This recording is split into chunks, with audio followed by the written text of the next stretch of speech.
Assalamualaikum warahmatullahi wabarakatuh. Dalam mata kuliah dasar-dasar ilmu tanah, kali ini saya akan menyampaikan mengenai konservasi tanah dan air dalam pengelolaan lahan.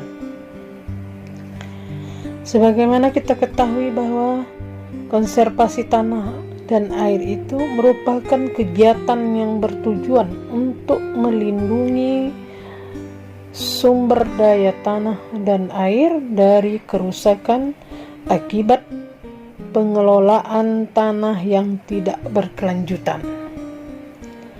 Karena terjadi degradasi lahan, maka perlulah dilakukan konservasi tanah dan air yang disingkat dengan KTA.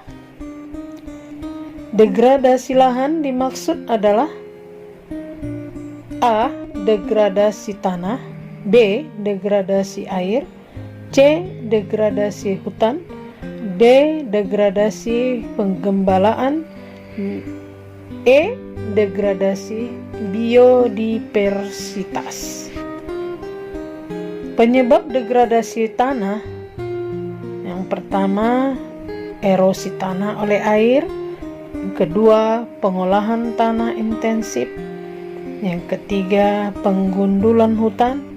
Yang keempat, persiapan lahan dengan pembakaran. Yang kelima, penggembalaan yang tidak berwawasan lingkungan. Untuk itu, agar produktivitas dan kualitas lahan secara lestari dapat dipertahankan, diperlukanlah konservasi tanah dan air. Dapat diringkas bahwa upaya KTA tersebut sebenarnya bertujuan 1. Mencegah erosi, 2.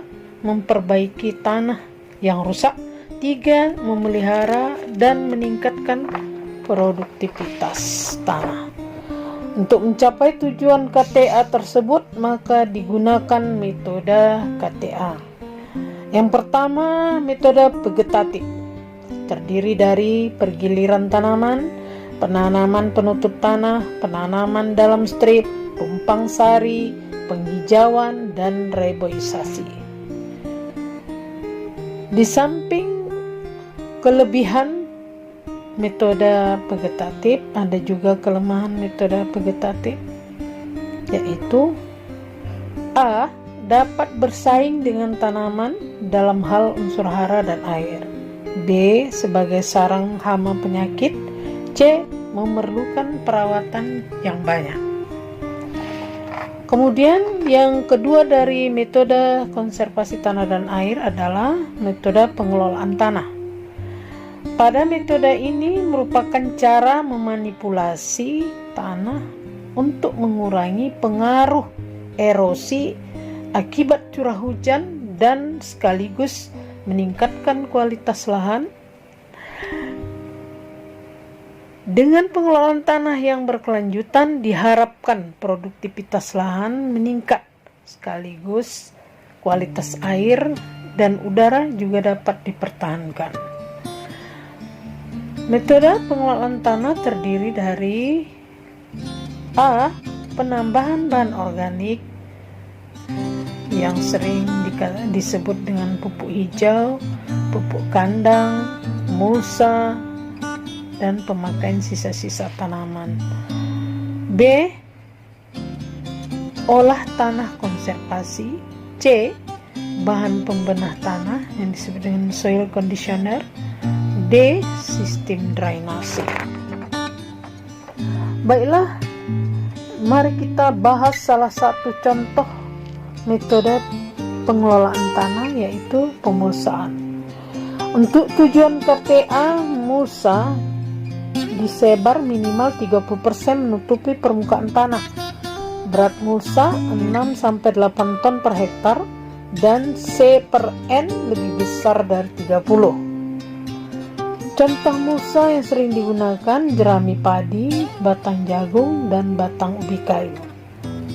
Penutupan permukaan lahan dengan mulsa dapat menekan erosi dari 38 ton per hektar tanpa pemakaian mulsa menjadi 1,8 ton per hektar dengan pemakaian mulsa. Biasanya untuk perkebunan besar menggunakan tanaman penutup tanah leguminosa atau disebut dengan LCC sebagai mulsa hidup. Keuntungan pemulsaan: A. Melindungi permukaan tanah dari benturan air hujan sehingga erosi menurun. B. Meningkatkan kelembapan dan menurunkan suhu tanah. C. Mengurangi pertumbuhan gulma. D. Meningkatkan bahan organik tanah. E. Memacu serapan hara dan produktivitas tanaman. F. Mudah diterapkan petani. Kemudian selain keuntungan ada juga kelemahannya. Yang pertama, kurang mampu dalam mengurangi erosi pada tanah berlereng terjal. 2. Mempersulit penanaman benih. 3. Sarang hama terutama tikus. 4. Sulit mendapatkan bahan mulsa untuk skala luas. Kemudian metode konservasi tanah air yang ketiga adalah metode mekanik. Merupakan teknik konservasi tanah dan air berupa perlakuan fisik yang diberikan pada tanah untuk tujuan: A. Memperlambat aliran permukaan. B. Menyalurkan aliran permukaan dengan kekuatan yang tidak merusak. C. Memperbesar infiltrasi. D. Memperbaiki aerasi tanah. E. Menyediakan air bagi tanaman. Metode ini meliputi 1. Pembuatan guludan. 2. Pembuatan rorak.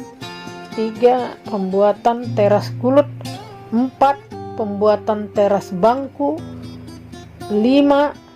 Pembuatan saluran diversi. Demikian untuk mata kuliah dengan judul konservasi tanah dan air dalam pengelolaan lahan. Wassalamualaikum warahmatullahi wabarakatuh.